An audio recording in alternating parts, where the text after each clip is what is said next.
TPCSI fans, you want to revolutionize your sports investing habits? Allow me to tell you about WagerWire. WagerWire is an app that helps you become a superior bettor by allowing you to sync all your sports books and track all your bets in one place. See your current action, your betting history, and stats. You could also sign up for sports books and collect bonus offers. Follow them at WagerWire on X, as it's the best account on the platform. Head to App Store or Play Store now and search WagerWire and download the app.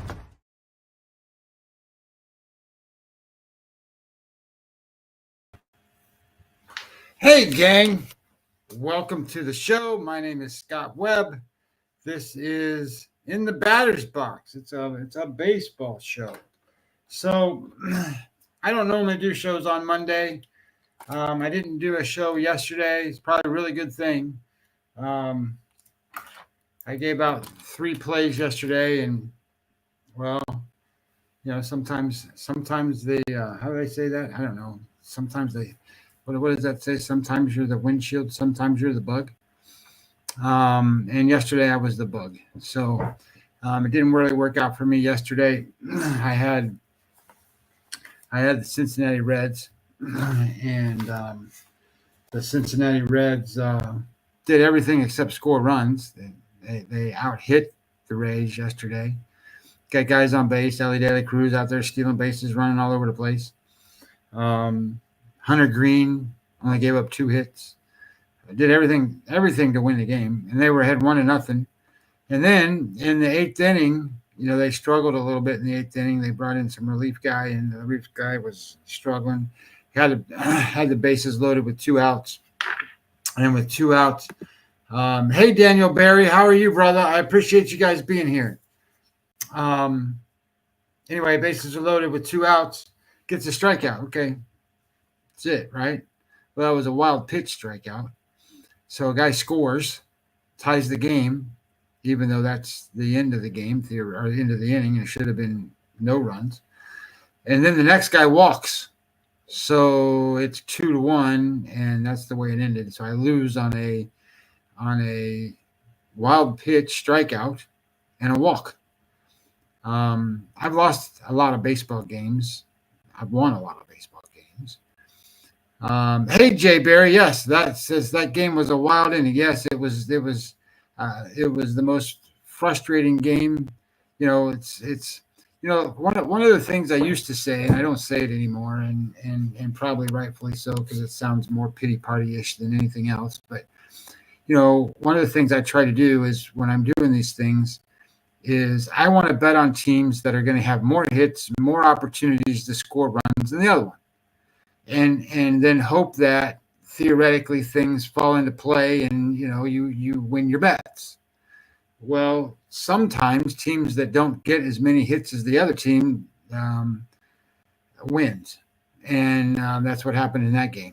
And then, and I'm going to bring this up for just a second, but because I think it's a certain thing we need to talk about. The Texas Rangers get ready to go. I'm on the Texas Rangers yesterday. And John Gray, I'm betting on John Gray to pitch a good game and do well for the Texas Rangers. And he doesn't make a pitch. In warm-ups, he hurts his groin or whatever he did, you know, to his lower extremities there. And now he's on the 10-day DL. He didn't pitch.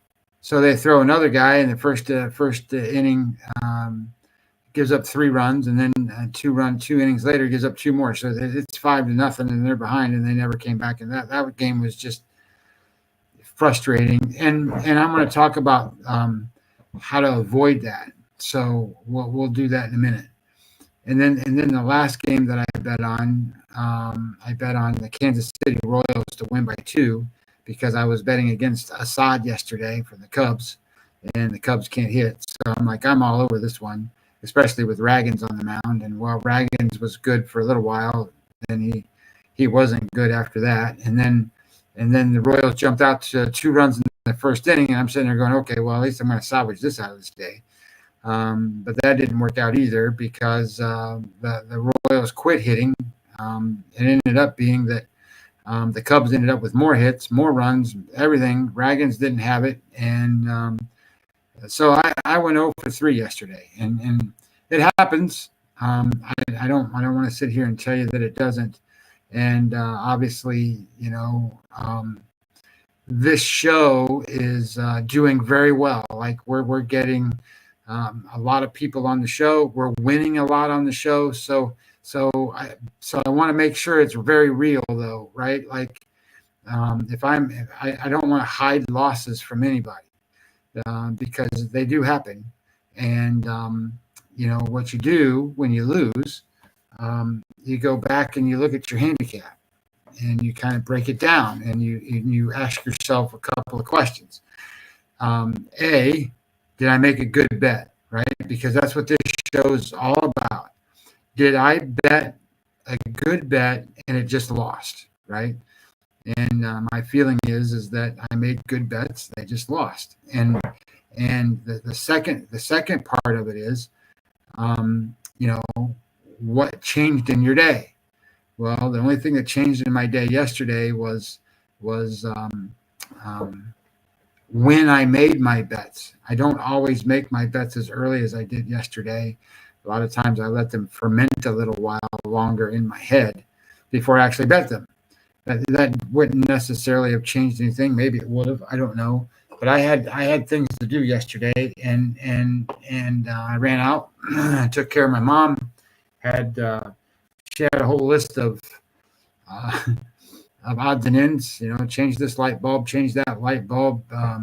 I can't get this update thing off my TV screen. I can't get this. What was it? She had some kind of app on her computer that she couldn't figure out how to get it off. Change the water filter, there, all that kind of stuff. So that was an all-day job doing all those things. So I felt good about being able to go see her, take care of all the different things that I did.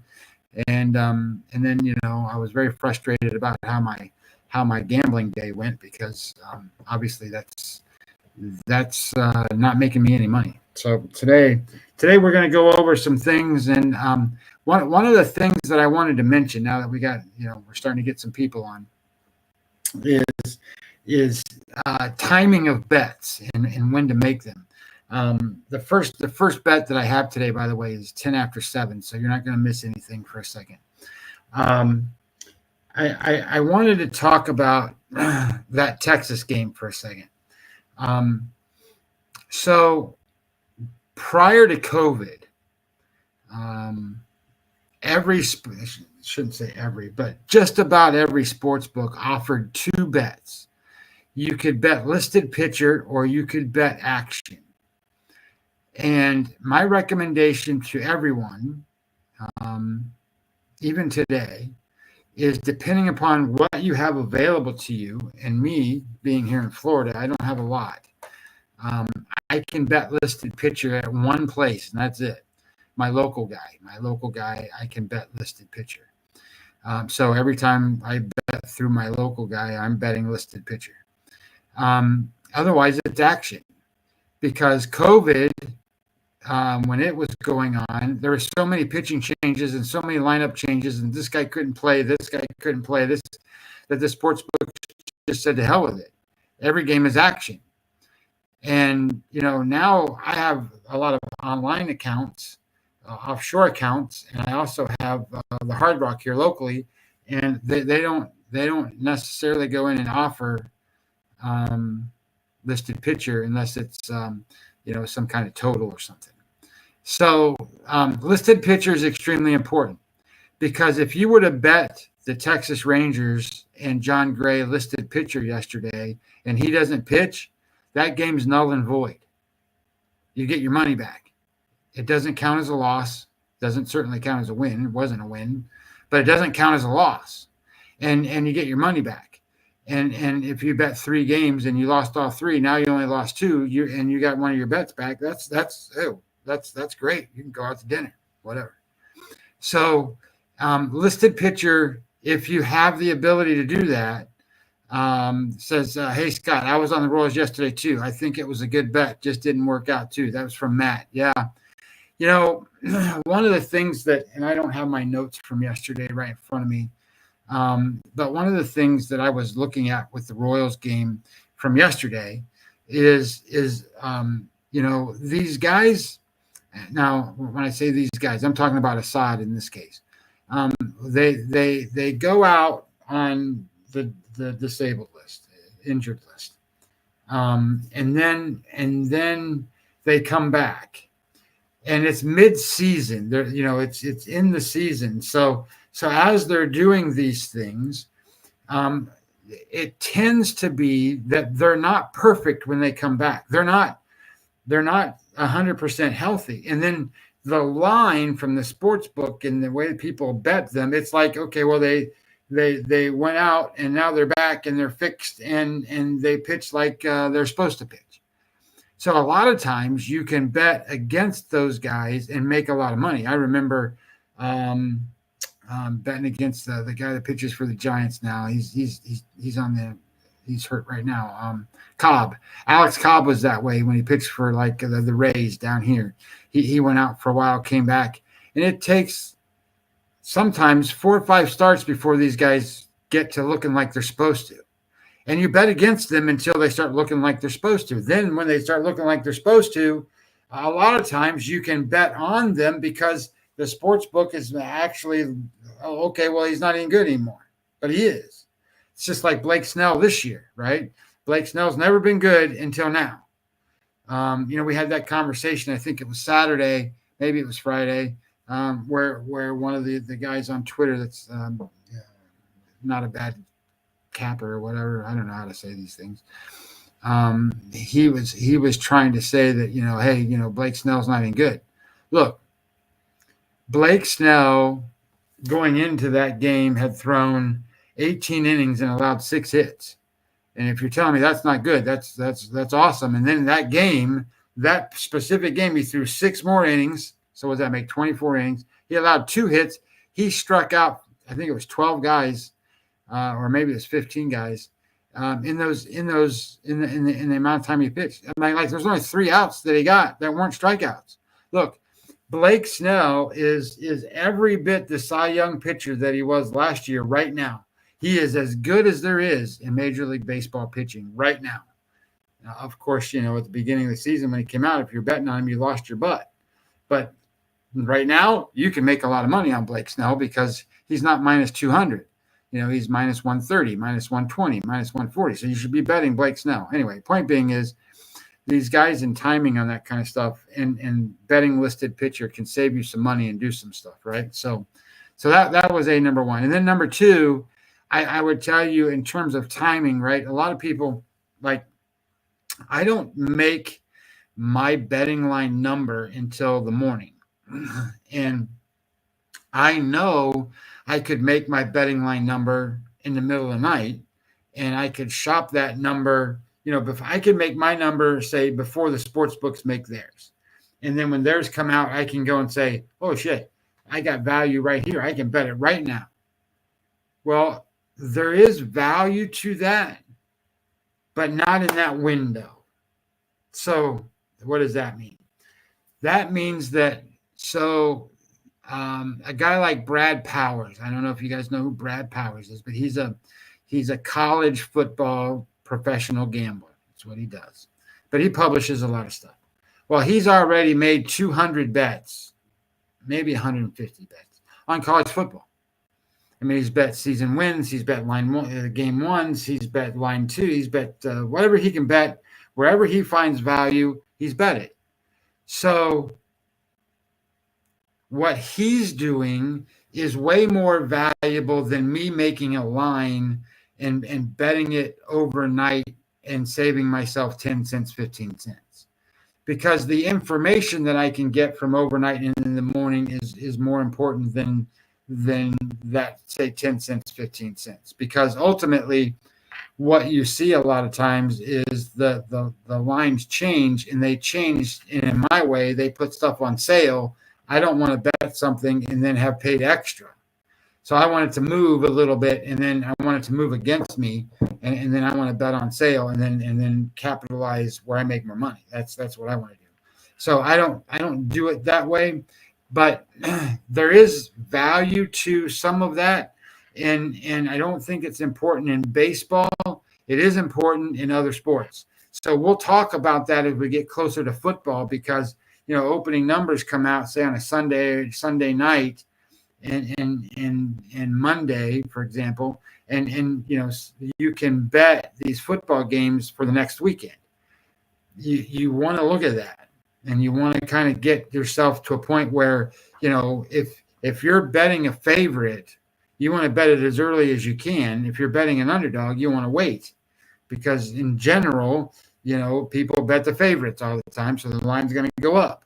So as you're going up, then you're going to get more value as an underdog. So we'll look at timing of bets and stuff like that for football, way different than we do for baseball. So I just wanted to kind of cross those T's and dot those I's for a second. Okay, so let's get into some of this for tonight, because I thought when I started setting this up and looking at the days, it was let me get my pitchers report up here. I thought it was amazing, because not very often do I put out my sheet, and on my sheet, where the whip is, right, the walks plus innings divided by, or plus with walks plus hits divided by innings pitched, do you have the majority of the pitchers today are in the top 25% to the good of all baseball.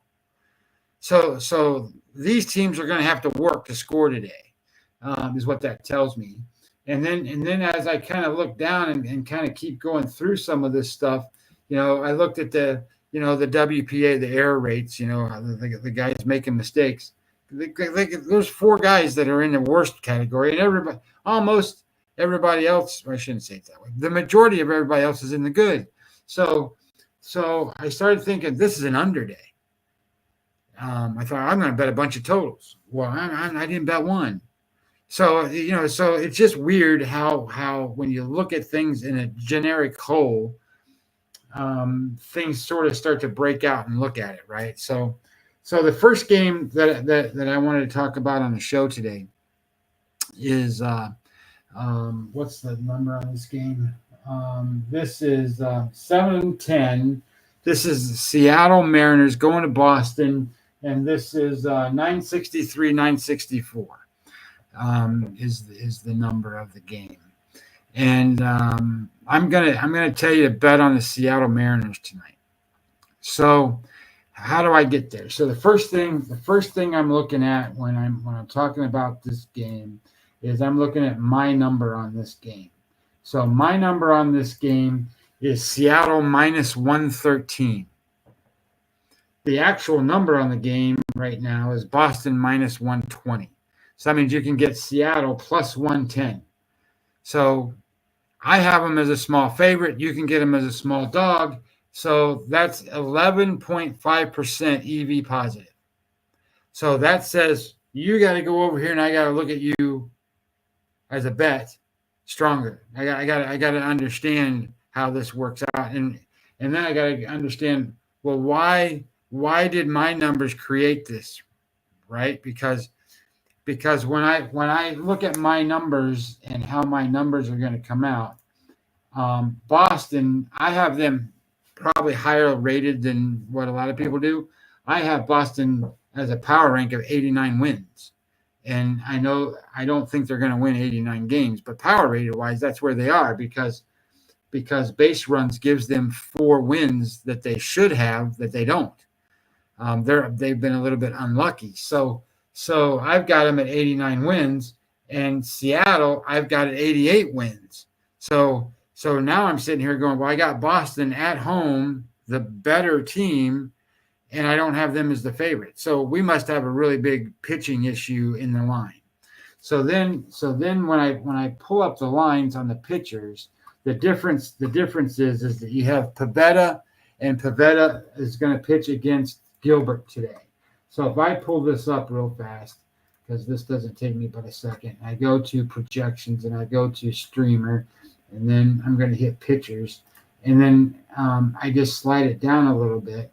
So the top pitchers in projected WAR for baseball: Garrett Crochet, Tariq Skubal, Chris Sale, George Kirby, Cole Ragans, and you don't have to go too far down the list until you get to Logan Gilbert. Logan Gilbert is 17th on this list. He's a 4.0. So he's 4 wins better than a replacement pitcher is basically what that means. But once you could keep going and you get to Pivetta is like a 2.3 or something like that, 2.2. I'm like, okay, so he's double the pitcher. That's what that means. I mean, he's twice as good as Pivetta. So then I started going, well, let me look at this in a little different way. So where are they on game score? So game score for the season, Pavetta's a 50. Means he's average. 50, right? We said that he's an average pitcher. That's what he is. Gilbert, game score is a 62. That's what aces do. Very few people are currently game score above 60, and you got a couple of them today. Wheeler's a 62. Gilbert's a 62. Skeens right now is a 66. He hasn't pitched enough to have a couple offsets in there yet, but so it's Lugo is one of those guys that's in the 60s. So you get that's what these guys do. They go throw great games. That's what Gilbert does. He goes and throws great games. The issue with Gilbert is he's been unlucky as hell to not have an offense to score. So that's what this game comes down to. This game comes down to the Boston Red Sox have a pretty good offense, and you just saw them play the Yankees, and both teams just lit up the scoreboard. Well, I would be remiss if I didn't say Logan Gilbert, if he pitched for the Yankees, would be the best pitcher that the Yankees have. So you're going to have Logan Gilbert on the mound for the Mariners tonight, and then you get Pivetta on the mound on the other side. And what I liked about what I saw from the Mariners is now so it's a little misleading because the Mariners offense started to click up, but everybody's offense clicks up once they play the White Sox. It's just the way it is. The White Sox can't pitch, but they pitched Fetty and they pitched Crochet and they still hit him. I think that the Mariners are a team that, based on some of the moves that have been made trade deadline wise and getting Randy Arozarena and some of these other players that they're picking up, like they just got Justin Turner today. I think that you're going to sit there and go, the Mariners, they're not going to go up there and strike out every time. They're going to give you a quality at bat, and that's what they were missing, quality at bats. So Cal Raleigh is hitting very well. They're getting some good success out of Robles, and they put him at the leadoff spot. So their previous best player, Julio Rodriguez, isn't even playing. So I like what Seattle's doing, and I like the idea that Seattle's in a spot where they're on an uptick on offense. Okay, so now I sort of understand where the value in the number comes in. So the value comes in to say, hey, look, the Mariners probably aren't the worst team here. They're probably better than the Red Sox, and they certainly have the better pitcher on the mound today. And when you talk about the bullpens, man, the Boston Red Sox bullpen is all beat to hell. The between them and the Yankees throwing everybody they could out there, and they couldn't get anybody out. Those guys have pitched tons of innings. So don't expect the bullpen for the Red Sox to slow down anybody. And, if they got to put a bullpen out there, they're gonna add gas to the fire, not put it out. So I think that the Mariners have an opportunity to do two things. One, if they have a lead, extend it, and then two, if they're behind, I think they can catch up, because I think the Seattle bullpen is much better. So I like everything about this game that way. And then you sit there and go, I can still get them as an underdog. I'll take it, right? Because when I break down the numbers are very similar, meaning that both pitchers, metric-wise, are in the top 25% of all of baseball. So Logan Gilbert over the last 30 days, 2.97 xFIP, 2.95 Sierra, 3.04 FIP. That's awesome. I mean, those are great numbers.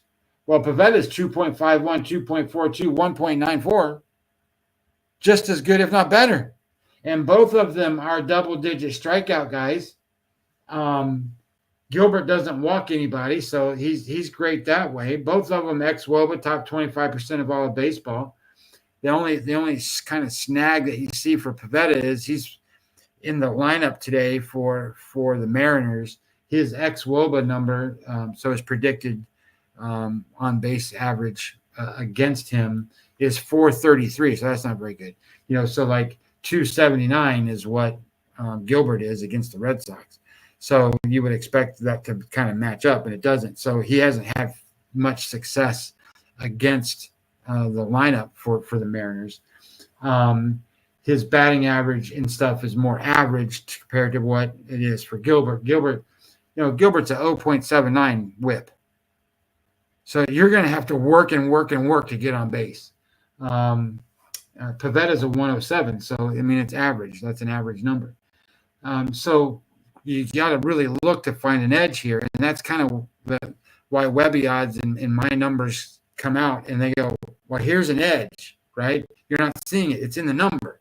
So that was the first spot I saw, and then as I started to break it down and look at it a little bit further, Pivetta's made 16 starts. He hasn't made as many as some of these other guys. So, for example, like Gilbert's thrown 21 games already, and Pivetta's only thrown 16. Pivetta's 8-8. Pivetta has bomb games. He has games that he's not very good at all. For whatever reason, he can't throw strikes and he gets hit. I think it's up here for him. Gilbert's a bulldog. I don't know if you've ever watched him pitch, but he's a guy that doesn't give in, doesn't walk guys. He's just a bulldog. His SOPS plus in the last 28 days is a 45. 55% better than an average pitcher at controlling the opponent's offense. So the Boston Red Sox are going to have to work. That's what it means. And even though Pivetta's been good, and it's 73 is still good, 27% better than average pitcher, it's not 55% better. So Gilbert is the better pitcher. Gilbert, I think Seattle is the better team tonight. They are in a spot where I think that it's value play, and when you're betting sports, if you have the opportunity to bet something and bet it at a lower price, that's what you do. My number on the game when it came out to the score predictor, let me bring that over here. My score predictor says Seattle's going to dominate the game, and that's because of the Red Sox bullpen. That Seattle's going to score 5.5 runs and Boston's going to score 3. Well, if Boston scores 3, I think Seattle wins. And that's what I'm banking on here, right? I'm thinking Seattle wins 4-3, 5-3, something like that. And I think Gilbert does a good job. I think that the bullpen comes in, holds them down, and I think that works out. So that's play number one. Play number one comes into the idea that we have a spot here where the Red Sox are good, but you know what? I think that they've been a little unlucky. Like my numbers say, they should be four wins better than what they are. They have a deep lineup where they've got guys that contribute, but they don't have a deep lineup of guys that carry the load. So what does that mean? That means that if you're a over 1 WAR offensive WAR guy, that's a good number, but that's statistically a solid player. But if you're in a week, if you're over 2 WAR and getting into 3 WAR, 5 WAR, whatever, the reality becomes is you're carrying the offense. And when I looked at the offensive numbers on these guys, Cal Riley's a 2.6, Robles is a 2.4, Polanco is a 2.4, and Randy Arozarena just got there, and he's a 0.9, and he's getting ready to flip that into that being on that side of the bus too. So I think that you're going to see some dramatic changes in the Seattle Mariner offense. It used to be they strike out 30+% of the time. Now they're down to 23%. They're going to get lower as Justin Turner shows up and some of these other guys get there.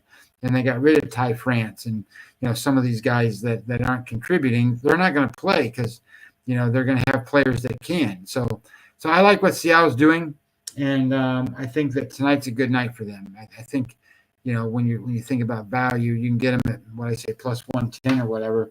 I think they should be a small favorite, and when you're a small favorite like that, that creates 11.5% EV value. You got to bet that. I mean, that's one of the things you got to bet. So that's play number one on the show tonight. And then 7:00 on the show, I've got what else do we have? We have not that game. Well, I'm gonna break that game down. We're gonna hit the trying to think of what I've got on the show and then what I gave out on the other thing. So we're gonna do one of the plays that I gave out to my guys, and we're gonna talk about the Texas Rangers. And the Texas Rangers hurt me yesterday, right? Because they had John Gray and he was supposed to pitch and he didn't pitch, and then they go out there and they get a couple guys on in the first inning, they don't score, and then all of a sudden they got a replacement pitcher that goes out there and gives up 3 runs. So today you have the Texas Rangers and they're playing the St. Louis Cardinals, and what the first thing that kind of comes to mind when I look at this and how this all starts, guys, and the way I do this is I look at my number, right? My number on this game is Texas minus 115. The number that I bet it at was minus 106. The number that I saw online just a minute ago before the show started was minus 108. So it's not terribly different, right? So there's a 3% value in this play. So then I go, okay, well, I got to start looking at it. So then the next thing I do is I go back and I go, well, let me look at the pitchers, because that's how you start. Situationally, I look at Eovaldi, and Eovaldi over the last 28 days, and we just said how great it was that Gilbert was a 45 on SOPS plus, controlling the opponent's offense, 55% better than somebody else. Eovaldi, he's a 48. So he's 52% better than average pitcher. Okay, give me that every day, right? I want to bet on those guys.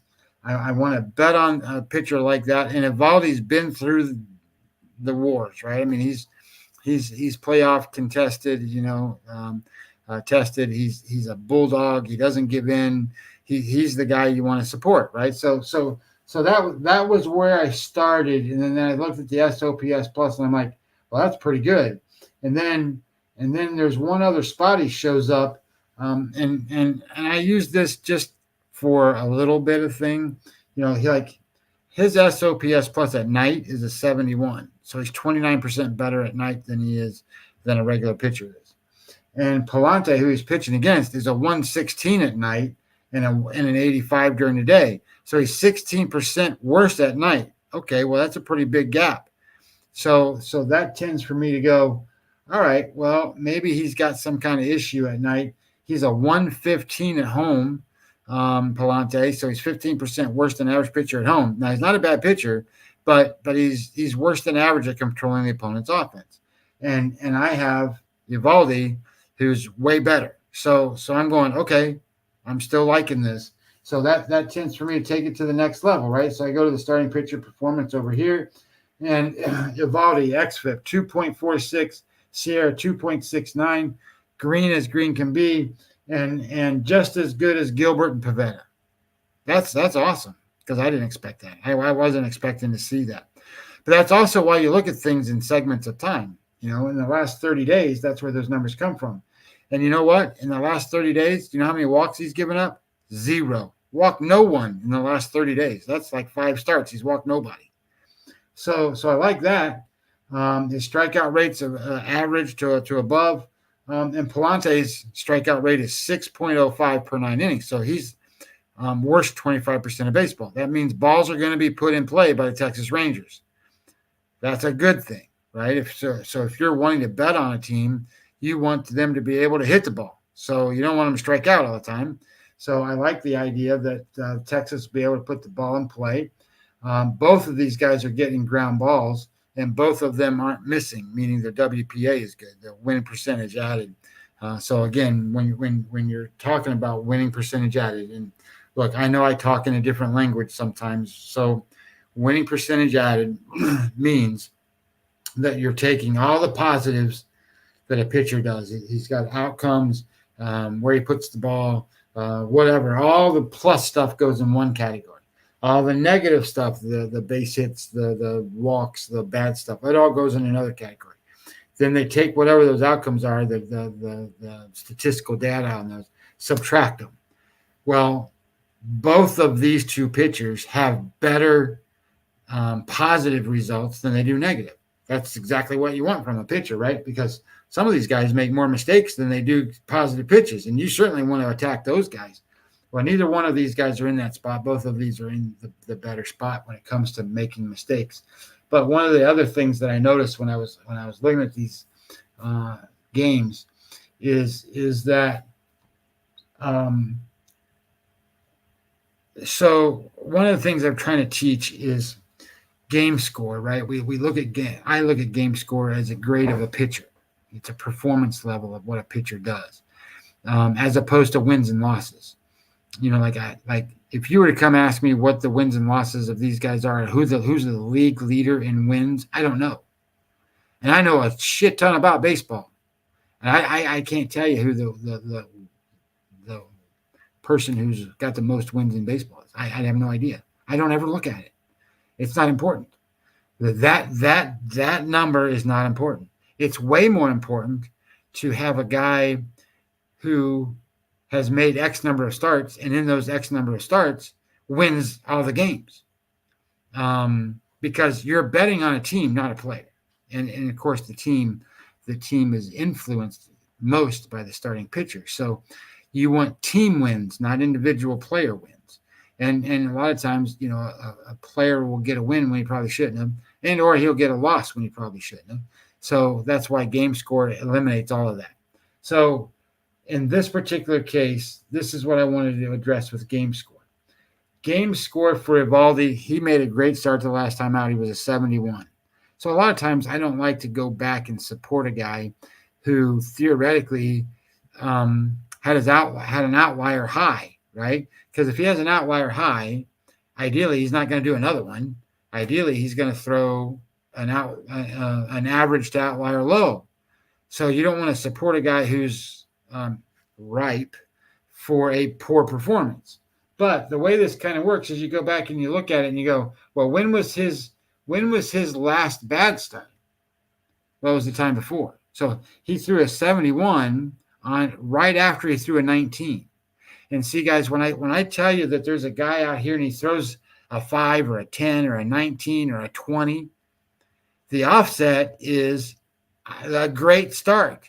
And you got to understand that the reasoning behind that is they have already established who they are and what kind of a pitcher they are. They're going to have bad starts. They're going to have good starts.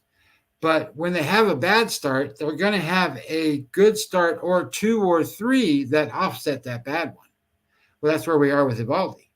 He threw a 19. So if you take 19 plus 71, that's what, 81, that's 90. Divide 90 by 2, it's 45. So over his last 2 starts, he's an average of 45. Well, for the season, he's a 56. So he's not at his season average yet. So to get to the 56, he needs another good start. So I'm going to expect him to have a good start today. Does that make sense? So then Palante on the other side, he threw a game score 65. That's a pretty big number. Then he had a 52, 67, 62. He's had 4 starts that have been average or above, 3 of them ace-like. Well, his average for the season is a 53. So he's at a point where he's over his skis. He hasn't had an offset to the negative. I'm going to expect the Texas Rangers to hit him. And the last offset he had was a 35 and a 47. Those are the last. That's why I look at it in segments of 7 games. So I look at him in games of 7, and it just, the 7th game keeps dropping off, right? And it keeps rotating in. I key it in every day. I'm crazy. I'm crazy with this stuff. I'll key in every one of these pitchers starts, 7 of them in terms of game score. And then I key in all the metrics. I don't have a program that does it. I used to, but I change everything, and it costs a lot of money to it cost me over $1,000 to have a program written to scrape and Python and all that stuff to do all this. And you could sort of do this by pushing a button. And I wish I had it again, because then, saves me a lot of time. But it is what it is, man. If you're committed and you do this and you want to make money, you got to learn how to do it. So what I'm trying to show you is that, and, I thought about this the other day too. And one of the things that came up was, if you work hard at doing sports betting and you're taught or shown the right information to look at, you can't lose. Because where people get messed up is they lose their discipline of betting. They don't know what a good bet is. They start chasing bets and making stupid bets.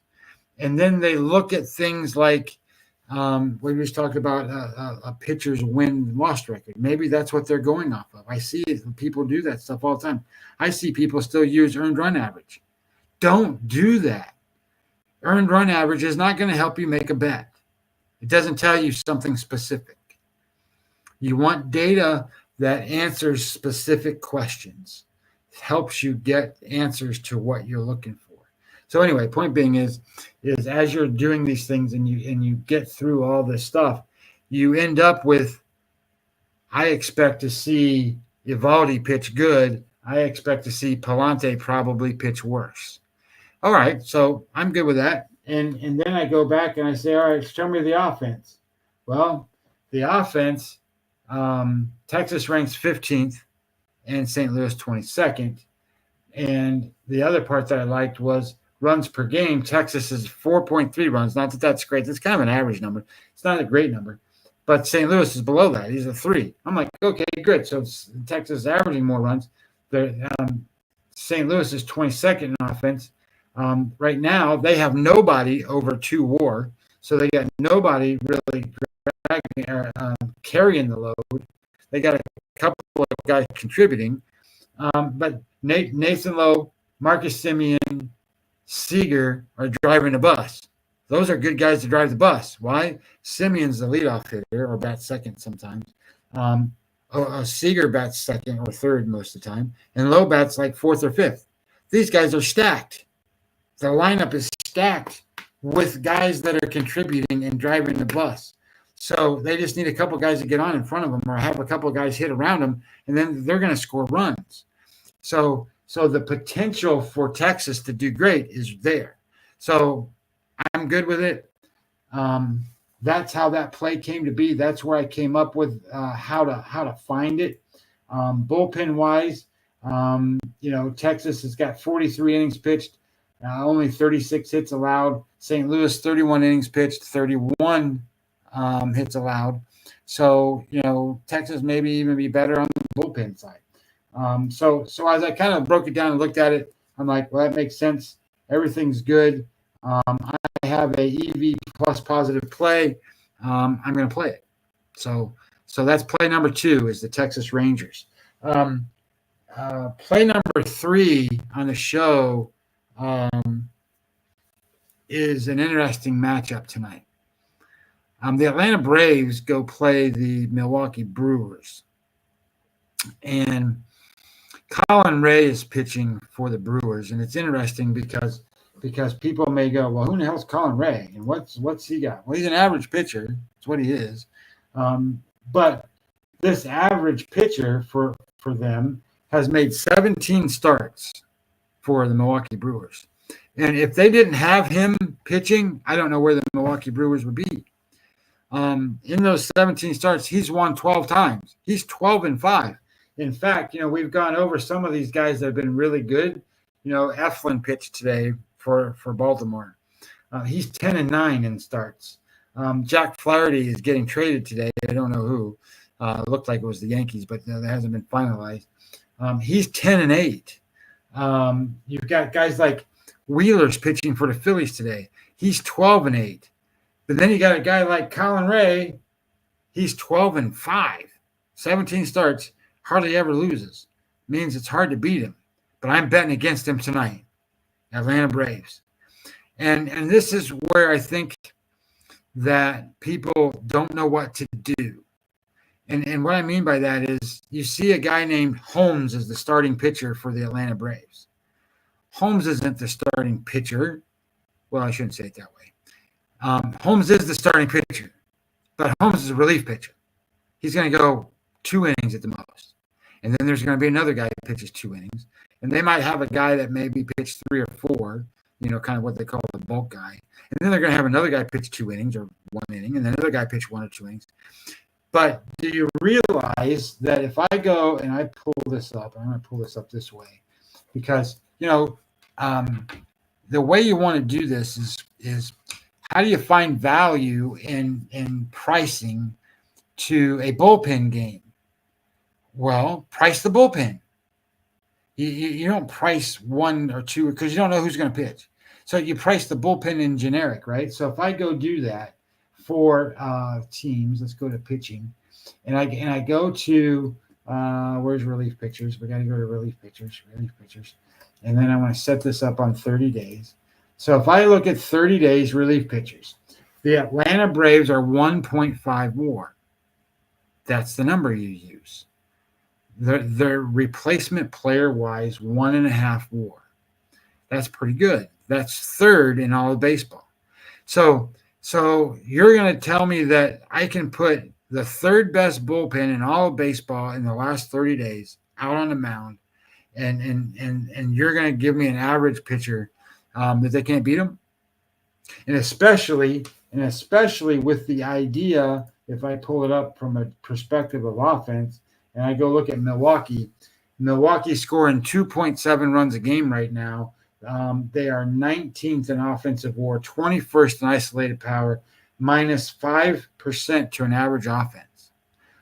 They got 4 guys over 1 WAR and 3 guys under 1 WAR, so they're pulling away. So that creates a spot where I go, Milwaukee's susceptible to good pitching tonight. They're not hitting. So if Atlanta can hit, they got a good chance to win this game. So if I go and I find Atlanta, for example, and I go and say, let's look at the starting pitcher for Milwaukee. So Milwaukee, there he is. So Milwaukee, he's got average metrics, 3.76 xFIP, 3.86 SIERA, average numbers. Okay. His walk rate, average. Home run rate, average. Strikeout rate, average. Batting average against, whip rate, all that stuff, all average. He's an average pitcher. So if he's an average pitcher, guess what his game score should be? 50, 51, something like that, right? His game score for the season, 51. That's what he is. He's an average pitcher. So guess what he threw the last time he pitched? A 65. That's where he pitched, a 65. So he has an outlier to the high. His last 3 games, he threw a 65, then a bulk game, then a 29, 73, 57. So he has one spot in there where he's kind of been hit, but he threw a 65. Do you know that he doesn't back-to-back good start hardly ever? He doesn't have a 65 followed by a 65 or a 73 followed by a 60. It's a 73 followed by a 30. Okay, well, I'm going to expect his 65 to be followed by a 20 or a 30 or something. So I think the Atlanta Braves can hit him tonight, and I think that you're going to find that you have value in that spot. So Matt T says, love how you break down a game and find the value in it. I always wanted to be able to make a living betting sports, but I would starve to death doing it. Well, I will say this, that making a living betting sports, sometimes you see people talk about this stuff, on the internet, and you see them and all this other stuff. There's like Kelly in Vegas and all these people. They don't make a living betting sports. They make their money elsewhere. So like, and I'm not saying it's bad. So don't take that the wrong way. Like a Kelly in Vegas, for example. She's part owner of a website. She has a proxy service that allows people to bet into some of the NFL contests and stuff out in Vegas. So she's making money off that. She makes money off appearance fees and appearances and different things. She gets paid to go show her face. It's not a bad face to look at. It's not a bad situation to be a part of. People don't pay me to go show my face. Okay. So I'm hoping that at some point, and it's coming, but things are in the works for certain things, but this show's been great for a lot of reasons. I would tell you that when you bet on sports, it's not very glamorous. Not nearly as glamorous as what people make it look like on here. It allows you to adjust your day. I mean, you can, if you got to go to the grocery store, go to the grocery store whenever you can, get your stuff done, go to the grocery store. You have time, but you're always working, always. And people don't understand that. You're always working, like 9 to 5, always working. I shouldn't say 9 to 5. That's the wrong way to say it. It's 12 to 12, I guess. People send you a text message. Hey, did you know about this? Did you know this is going on? You're getting information. You're getting whatever. And sometimes it's bettable. Sometimes it's not. You get tidbits. You get little information here and there, and you act on it, right? Sometimes it's a matter of, holy crap, this just happened. What did the lines do? I haven't talked much on this show about futures.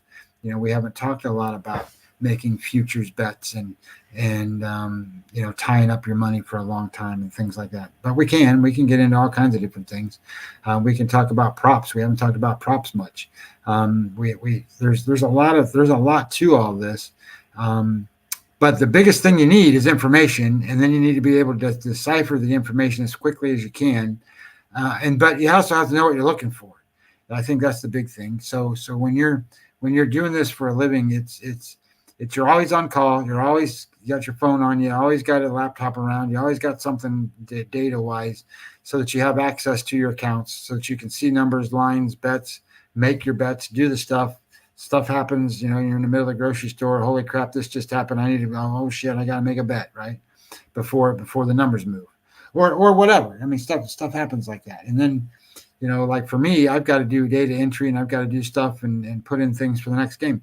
The games I bet the night, I don't even get to watch all of them because I'm inputting the days for the next day, so that I'm not up working on that 8 million hours a day. So my days kind of carry over. So when I look at dates and stuff, I'm always trying to make sure I got the right date and the right time and whatever. It's nonstop. But so be careful what you wish for sometimes, right? I love what I do. I think hopefully that passion comes across in these shows. Hopefully you guys are getting breakdowns like you've never seen before, because that's the goal. The goal is to show you things, share with you information, teach you stuff to look at and how to find plays, because that's your job when you're betting the games. You got to find plays, and otherwise you're just clicking on a website and you're going, oh well, or this guy on Twitter put out, well, I'm playing these plays. You don't know what he did to get those plays. You don't know if he just woke up and said, well, I got a hunch about this game. I know people that do that. And then they charge money because their hunches are really good. Trust me, their hunches are bullshit. You put in the work, and the work comes back to you. right? You know, you've seen it. You've watched the show. You've seen the wins we do on the show. Not every play wins. Not every play is going to. But if you do it right and you do it the way you're supposed to do it, the stuff comes back. And it comes back tenfold. And that's, Matt, I appreciate the kind words. I appreciate everybody being here. Again, you know, we're almost at 200 people on a Monday when I don't normally even do shows on Monday. So I think it's great. Look, the other thing I will tell you is if you guys like what I'm doing for baseball, you know, I do this for football. And, you know, I'll carry the show over. We'll keep doing football. If you want me to do football, we'll do football. Because football's coming, right? The NFL has games this week, Thursday, right? The preseason football is on Thursday. Now, I'll tell you, preseason football-wise, I used to bet it a lot. I don't bet it nearly as much as I used to, but I bet it in certain spots. And when I bet it because I feel like I have a definite edge that I'm betting. And you know, I've got EV positive on the bet, or I'm not betting it. Like, you know, so there's spots to bet those games, and we can talk about, you know, breaking stuff down for the NFL, and maybe I do a baseball show and then we hang up and do a football show. I don't know. I will. You guys let me know what you want me to do. You know, I mean, like, this is your guys' time to learn stuff, and me to get out and share information as best I can too. So we can do all kinds of stuff. The other thing I will tell you is like, if you sign up with me, and again, guys, I'm not that guy. I'm not out here going, hey, go sign up with me. I tell you every day, but because if you want to, you can. And I'll be honest, since the show started, we've gotten quite a few more signups, and I appreciate it 100%, because that means that money is going to go towards helping get more stuff going for this show. So anyway, point being is, if you want to, that $100 that I charge for a whole year, that includes football. It's not just baseball. Just it says on there just baseball. But you know, I talked to my wife and I'm like, you know what? I'm not doing that shit no more. Let's just sign people up for $100, and it's for the whole season. Whatever I give out, that's what they get for $100 the whole year. I mean, I know people charge $100 a month. I'm not trying to rip you guys off. I'm not. So anyway, point being is, if you want to do that, go do that. It's at my website, mlb-daily.com. There's a little tab there. It says something to the effect of, you know, be a subscriber, a membership, or something. You click that button, and then you click another button, and it says, oh, here's $100. And then I get to apply, and all of a sudden you're in, and I start sending you plays. All right. Give you access to the premium site on the website. Anyway, point being is if you want to do those things, we can. So that was the third play, right? The third play was the Texas Rangers. So what did we do? We did. Now I'm getting confused on the games I gave out. I gave away Seattle. We did Seattle. We did that was Atlanta Braves. We just did the Atlanta Braves, because you know what? That number in that game. And when I set that game up and I showed you kind of how to do that with the Atlanta Braves, I have the Atlanta Braves at plus 101, right? So my number is Milwaukee minus 101, Atlanta plus 101, and the last time I saw it was minus 115. So you can get the Braves at plus 105. All right, well, there's EV positive. It's not very much, but it is. And I think it's a good spot, because I think Colin Ray, even though he's been good all season in terms of wins, I think this is a good spot where Atlanta comes through and can get that win, right? So, but I also wanted to bring it up because I wanted to share with you how to do bullpen games. But each bullpen is different, right? So like, it just so happens that Atlanta's bullpen is pretty good. But if you were to say you got a bullpen game, and I don't know, let's use the Toronto Blue Jays, right? The Toronto Blue Jays are going to go out there and have a bullpen game. Well, they've got a 30 days negative WAR number. Well, that means that they're not going to show very well on a line, and you can probably bet against them and do pretty well. So each scenario is a little bit different than the next. But this particular case I thought was a pretty good spot, a pretty good value for the Atlanta Braves. I think it's pretty good. So in lieu of that, what is that? That's 3 plays tonight, right? We did Seattle. That's 1. We did Texas. That's 2. And we did Atlanta. That's 3. And I think as far as where we're going on those things tonight, I think that's all I got today is those 3 plays. So as we go forward, guys, I will be here tomorrow. Tomorrow will be 6:15. Full slate of games tomorrow, so we can break those games down. We've got some good communication. Jay was talking. Daniel Barry got on here. Matt T. I appreciate that, guys. We've done really well to get to. I think there's almost 200 people on the show again right now. So as we keep growing and we keep getting bigger, keep doing what you're doing, right? Keep retweeting, keep liking, keep subscribing, keep doing that stuff. Follow me on Twitter. I don't see that change much, but follow me on Twitter because then that way you can get the stuff that comes through and all that stuff. And I know maybe you don't want it, but the idea is that this show grows because you do that, right? If you want to help, but you don't want to be a member, you don't want to be a client, all that stuff, those things help.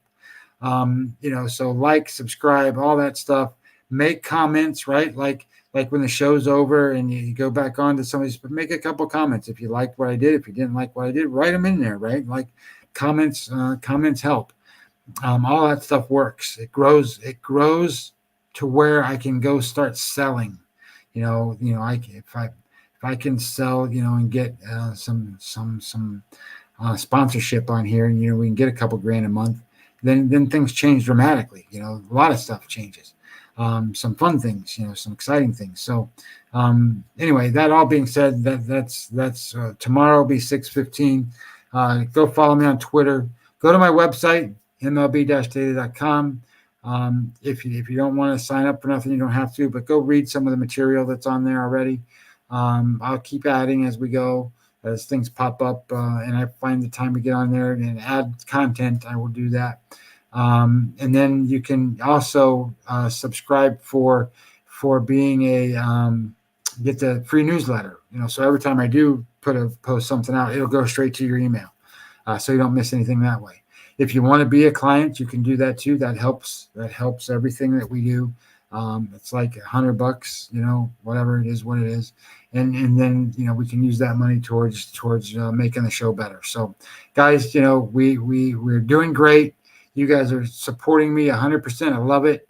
I appreciate it dramatically. Jeff, the guy who I always say Jeff. So if you don't know who Jeff is, it's Jeff Dawson. Jeff is East Coast Sports Investors.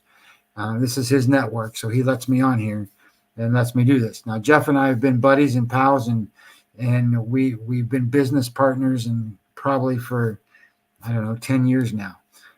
So it's not like we don't know each other, and we talk and text and stuff all the time. So I appreciate Jeff.